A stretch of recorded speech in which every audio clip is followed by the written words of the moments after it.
Quelqu'un a dit il faut faire long ce qui est court. N'est-ce pas? Et les couloirs. D'accord, la photo de famille. Le choix de la commune de Port-Bouët se justifie par le fait qu'elle constitue une zone de transit, une zone de destination et une zone de recrutement si vous n'êtes pas informé. Nous avons secouru déjà 4 filles nigérianes avec la brigade mondaine qui étaient victimes de traite des personnes. Et la plupart des victimes, en ce moment, pendant cette pandémie que nous avons vécue, étaient toutes de nationalité nigériane. Et ça, c'est alarmant. Et si vous voyez à côté de vous, on vous a montré les indicateurs. Si vous voyez ces choses-là se passer autour de vous, il faut signaler par les numéros que nous avons communiqués. Il faut dire que ces activités nous donnent,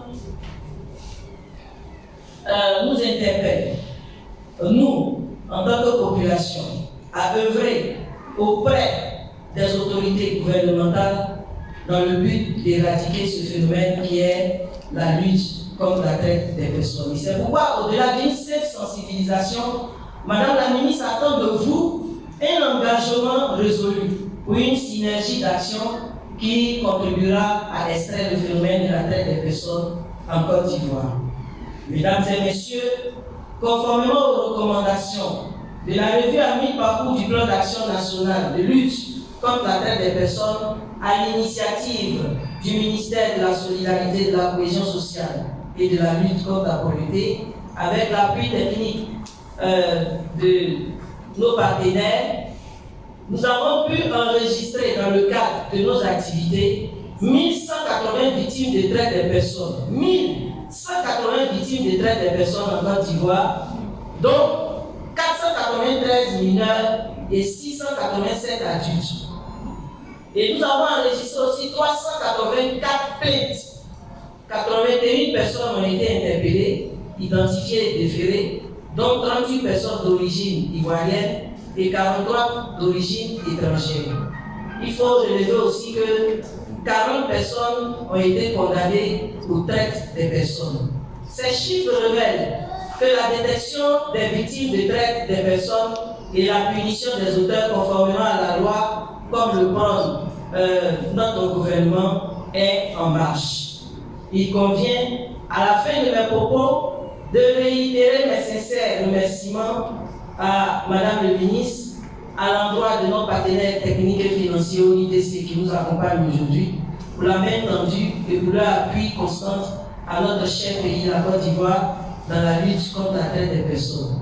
Merci aux experts consultants, surtout à l'expert Interpol, M. Kwasi, qui nous accompagne toujours dans nos activités. Merci à tous les points focaux des différents ministères techniques ici présents. Et je voudrais encore dire un spécial merci à M. le maire de la commune de Port-Bouët, qui par ricochet est représenté par son premier adjoint, que je voudrais qu'on applaudisse vivement. Et je voudrais, en dernière position, dire merci à vous, population de Port-Bouët, qui êtes sortis aujourd'hui pour écouter ce message. Et je pense que ce message nous a fait du bien et que vous allez relayer l'information que vous avez entendue aujourd'hui. Je vous remercie et que Dieu nous accompagne dans tout ce que nous faisons. Je suis l'officier régional spécialisé Patrice Kwasi du bureau régional Interpol Action. Nous avons été sollicités, le bureau régional a été sollicité par les autorités ivoiriennes pour animer cette campagne de sensibilisation sur la problématique liée à la traite des êtres humains et au trafic des migrants.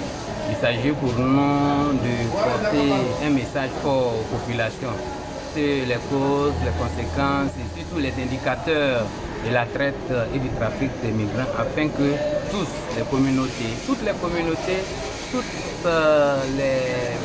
les mamans, les papas soient informés et au moins les prémices, les indices sur les indicateurs de la traite des personnes et du trafic des migrants afin que ces populations puissent elles-mêmes déceler de manière précoce toutes les personnes qui sont victimes et qu'elles aussi elles soient sensibilisées sur ce phénomène de la traite-là et de l'immigration surtout clandestine pour éviter les drames que nous connaissons ces derniers temps dans notre pays. Voilà. Madame Tiekoura Nicole, je suis la présidente des femmes unies de Côte d'Ivoire pour la paix et la cohésion. On a vu aujourd'hui pour les trafics de nos enfants, pour les enfants aussi qui vont comme ça sur la mer et puis ils meurent. En tout cas, étant les moments qui accouchent, nos cœurs saignent. Nos cœurs saignent. On entendait, mais on ne savait pas que c'était la vérité. Donc vraiment, nous remercions l'Interpol et Madame la ministre de ce qu'au-delà, ils ont ouvert nos yeux. Et qu'à partir d'aujourd'hui, les femmes unies de Côte d'Ivoire, on sera à leur côté pour cette mission. Ça ne fait pas pleurer. Je suis ici pour exhorter une exhortation à mes soeurs. Nous, les immigrants, nous sommes retrouvés au Koweït qui ont été maltraités par les Arabes. Voilà pourquoi je suis là. Ça ne pas aller dans d'autres pays, comme le pays arabe, parce que là-bas, les gars maltraitent les gens. Voilà, je préfère qu'elle reste chez elle ici, parce qu'il y a tout ici. On peut s'en sortir, il suffit seulement de croire ce qu'on est et puis de croire ce qu'on veut.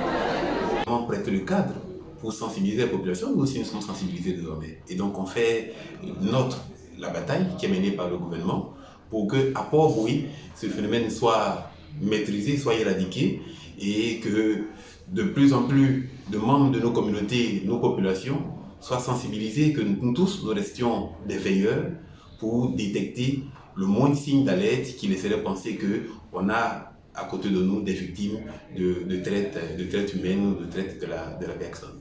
Et bien sûr, je pense que c'est de sensibiliser aussi nos jeunes sur aller à l'étranger pour l'aventure, ce n'est pas la panacée, et que des solutions pour un développement personnel, économique et social peuvent être trouvées localement, d'abord à Port-Bouilly bien sûr, même à l'échelle de notre pays. Donc c'est aussi ça aussi l'autre partie du combat, comment faire en sorte que nos jeunes restent ancrés dans leur pays, dans notre pays ici, et que chacun puisse trouver sa voie pour un avenir meilleur.